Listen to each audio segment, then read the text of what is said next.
need inimesed, kes tegelevad käsitööga, justkui kuuluksid ühte vennaskonda.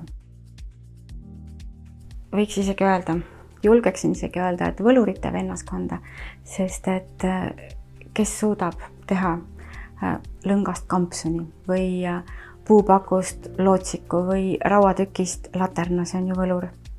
Ja igal juhul on ta looja ja igal juhul oskab ta teiste loojatega infot vahetada, inspiratsiooni vahetada ja üksteist rõõmustada ilma sõnadeta, ilma teineteise keelt oskamata.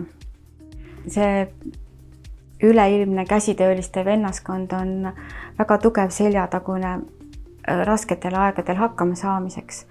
Ükskõik, kas need raskused on siis mentaalsed või materiaalsed. Käsitöö on võimas relv üksinduse ja kurbuse vastu.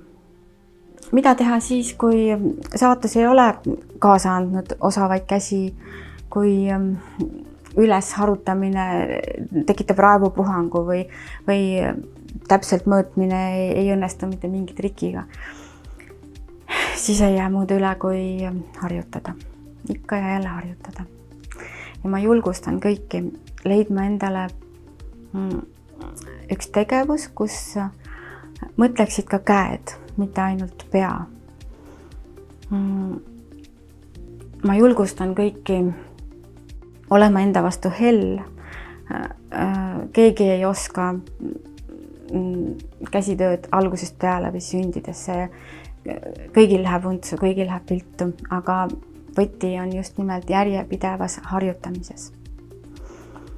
Minu õpetlasest õde ütles, et kõik mõttetööga leiba teenivad inimesed peaksid paralleelselt ametiõppimisega õppima ka ühe käsitööala ja sellega järjepidevalt tegelema, sest et kui sa tegeled ühe vaimse teemaga, siis iga järgmine samm on keerulisem, raskem ja selle heaks tasakaaluks on käsitöö, kus iga järgmine samm, kui sa harjutad, on aina kergem. Ja võti rõõmuks ja selliseks rahuloluks on käsitöös.